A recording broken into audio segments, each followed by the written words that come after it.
안녕하세요. 이동열 목사와 함께하는 매일 성경 큐티 시간입니다. 오늘 우리가 함께 나눌 본문은 창세기 21장 22절에서부터 34절 말씀입니다. 어제 큐티 시간에 우리가 자주 갖는 이런 생각을 함께 나누었죠. 하나님이 약속을 이루어 주시면 이제는 편해지겠지? 이삭처럼 기도에 응답이 오면 이제는 웃을 일만 남겠지. 그런데 창세기 21장은 우리의 기대를 살짝 흔들었어요. 약속이 이루어진 바로 그 시점에 삶이 더 단순해지는 게 아니라 더 현실적이 되기 때문이었습니다. 기쁨이 오지만 갈등도 오고, 응답이 오지만 책임도 커지고요. 하나님이 일할수록 우리의 믿음은 말이 아니라 삶의 선택으로 드러나야 합니다. 자, 여기서 오늘 본문 앞에 흐름을 아주 짧게 연결해 볼게요. 이삭이 태어나고 젖을 뗄 때 큰 잔치가 열립니다. 그런데 그 자리에서 집안에 긴장이 터져 나오죠. 결국 하갈과 이스마엘이 떠나게 되었습니다. 여러분, 그 장면이 얼마나 어려운 장면입니까? 내 손으로 붙잡고 싶은 것을 내려놓는 일이었잖아요. 그런데 중요한 건요, 그 다음입니다. 하나님은 하갈과 이스마엘도 살리시고 동시에 아브라함에게는 새로운 길을 여십니다. 그리고 오늘 본문 22절이 이렇게 시작합니다. 그때. 여러분, 이 그때가 참 중요합니다. 아비멜렉이 아브라함을 찾아온 때는요, 아브라함이 무언가 잘 나가 보일 때가 아니라 마음이 흔들리고 가슴이 저려올 그때였습니다. 말씀 앞에서 순종으로 결단했던 직후라는 겁니다.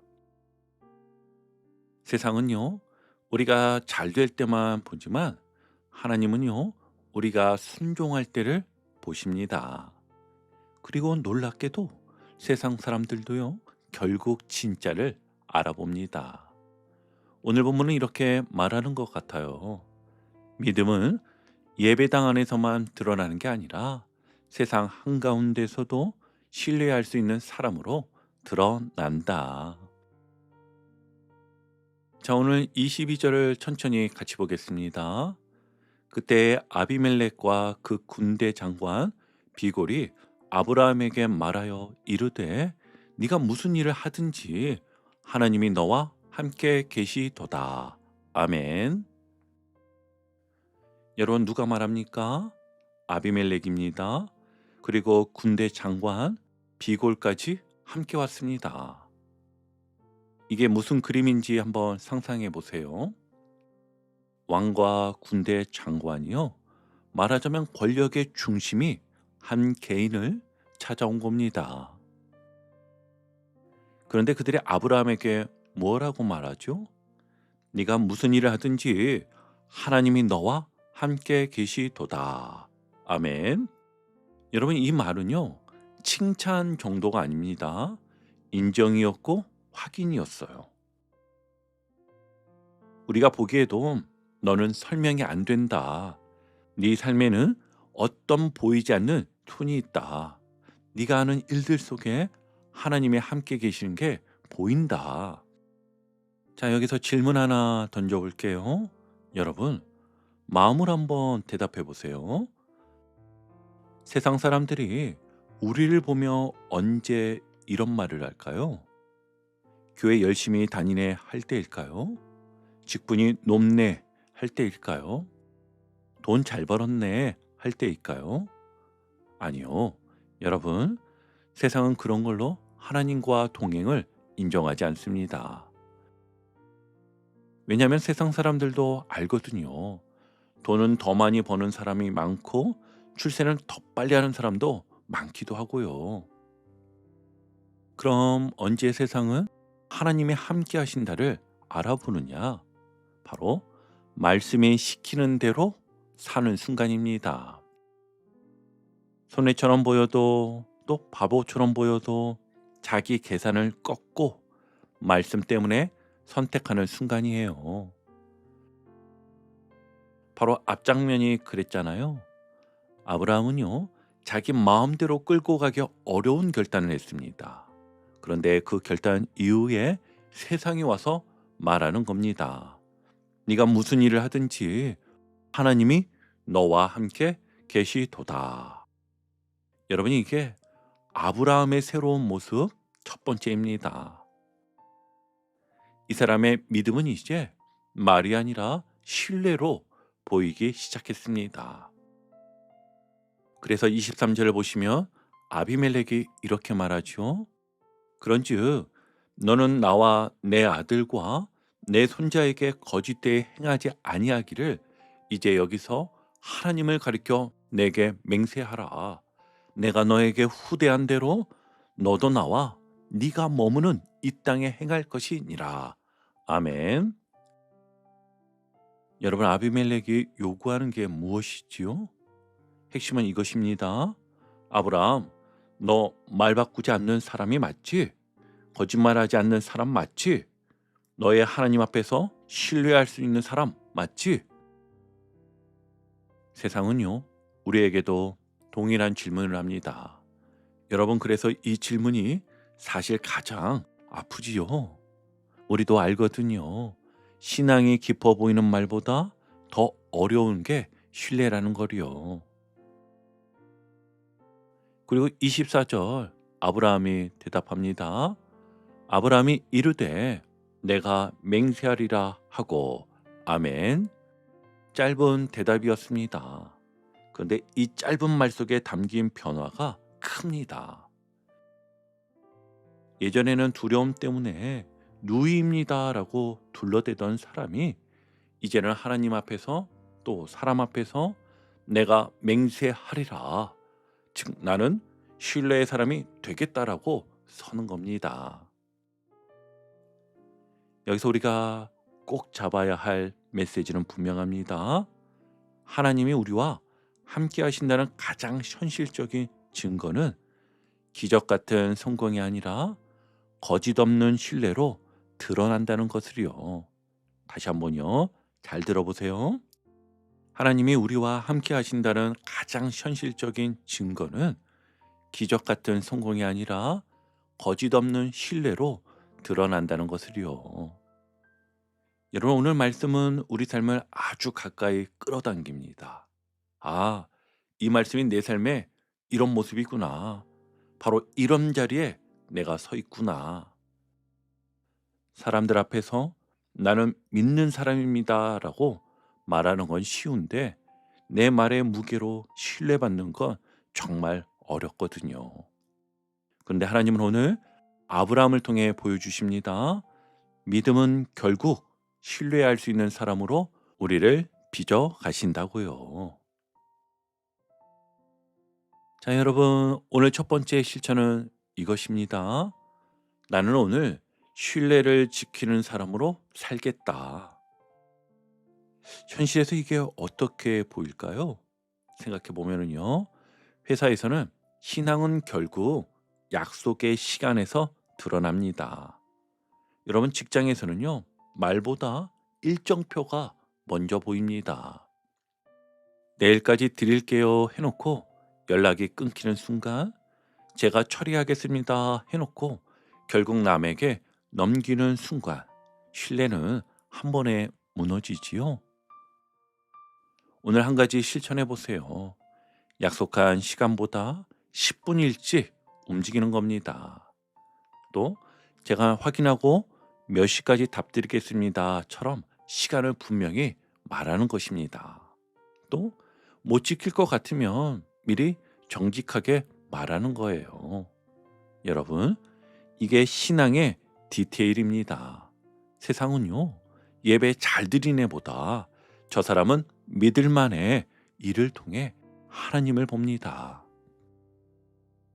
자, 그리고 교회에서는요, 봉사보다 더 중요한 건 신뢰라는 걸 기억해야 합니다. 교회에서 우리가 종종 착각하지요. 열심히 하면 되지. 그런데 여러분, 열심보다 더 중요한 게 있어요. 신뢰입니다.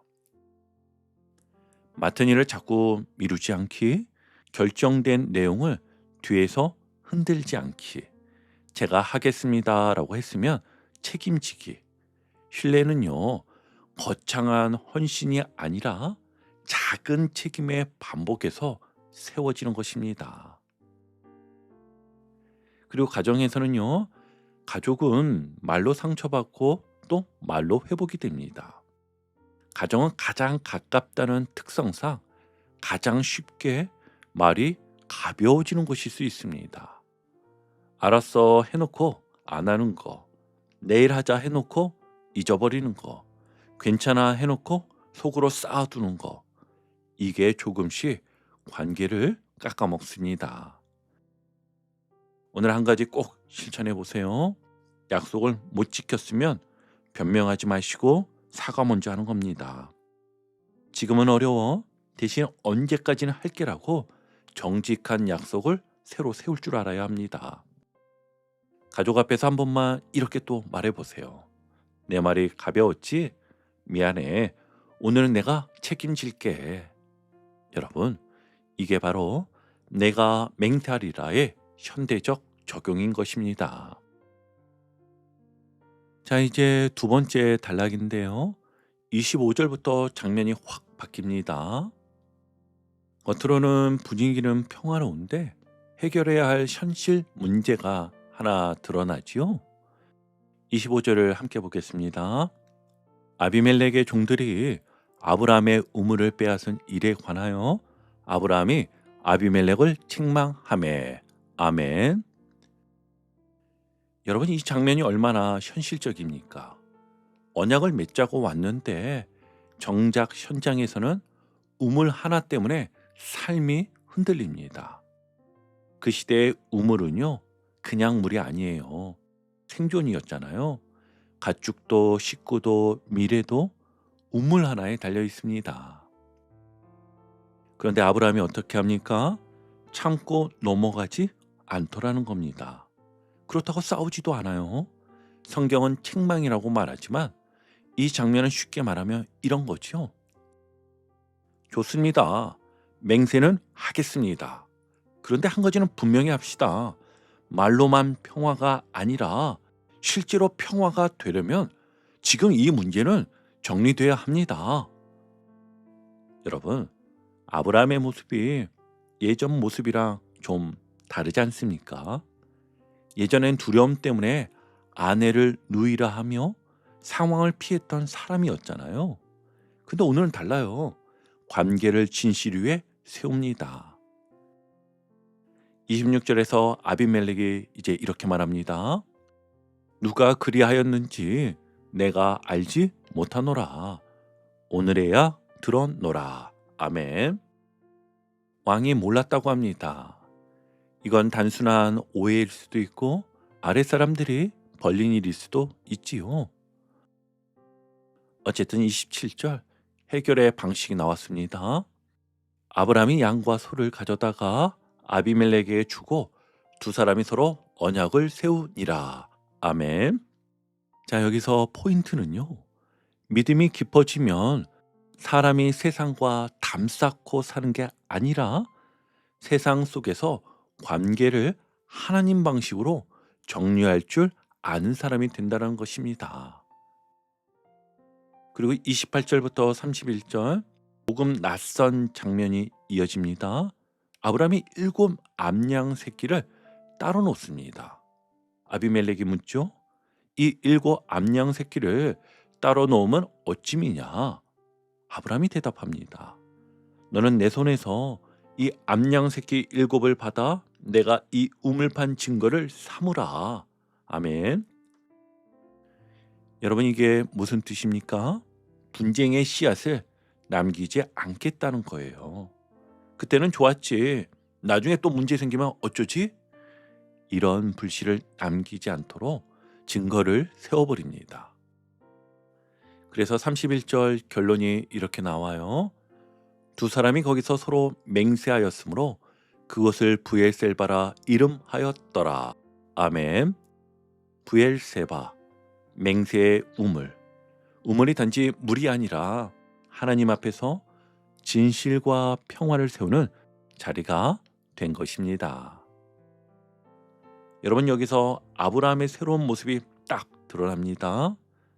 믿음이란 좋은 말 잘하는 사람이 되는 게 아니고 관계를 진실하게 세우고 필요한 대화를 피하지 않고 평화를 실제로 만들 줄 아는 사람이 되는 겁니다. 자, 이제 마지막 장면으로 가봅니다. 32절을 함께 보시면 그들이 브엘세바에서 언약을 세우매 아비멜렉과 그 군대 장관 비골은 떠나 블레셋 사람의 땅으로 돌아갔고. 아멘. 언약은 끝났어요. 문제도 해결됐어요. 여러분이라면 여기서 무엇을 하겠습니까? 휴, 다행이다. 이제 내 우물이다. 이러고 끝내기 쉽지요. 그런데 33절, 아브라함의 새로운 모습의 절정이 나옵니다. 아브라함은 브엘세바에 에셀 나무를 심고 거기서 영원하신 하나님 여호와의 이름을 불렀으며. 아멘. 아브라함은요, 우물을 얻고 나서 자기 승리로 마무리하지 않습니다. 예배로 마무리를 하지요. 에셀 나무를 심고 영원하신 하나님 여호와의 이름을 부릅니다. 여기서 메시지가 아주 분명합니다. 하나님이 주신 축복의 결론은 소유가 아니라 예배다. 다시 한번요. 축복의 결론은 소유가 아니라 예배다. 우물은 내 삶을 살게 하지만 예배는요, 내 삶을 바르게 살게 합니다. 그리고 34절이 참 의미심장하지요. 그가 블레셋 사람의 땅에서 여러 날을 지냈더라. 아멘. 여러 날을 지냈어요. 근데 그는 여전히 나그네였던 것입니다. 여러분, 이게 믿음의 성숙입니다. 사라졌던 불안이 완전히 없어지는 것이 성숙이 아니라 내 삶의 자리가 어디든 상황이 안정되든 불안하든 영원하신 하나님께 마음의 뿌리를 내리는 것, 이게 성숙입니다. 이제 오늘 큐티를 정리하며 마무리하겠습니다. 오늘 본문은 아브라함의 새로운 모습을 보여주었습니다. 첫째는 믿음은 관계를 피하지 않고 진실하게 세우는 용기가 되고, 두 번째는 분쟁의 씨앗을 남기지 않도록 평화를 실제로 만들며, 그리고 세 번째는 결국 삶의 결론을 소유가 아니라 예배로 찍는 모습이었죠. 여러분, 오늘 우리도 이렇게 고백하며 하루를 마무리하거나 혹은 시작하면 좋겠습니다. 주님, 제 삶의 문제를 우물로 끝내지 않게 하시고 마침내 예배로 마무리하게 하옵소서. 아멘. 오늘도 복음의 기쁨과 확신으로 승리하는 하루 되시길 축복합니다. 함께 해주셔서 감사합니다. 내일 큐티 시간에 다시 뵙겠습니다.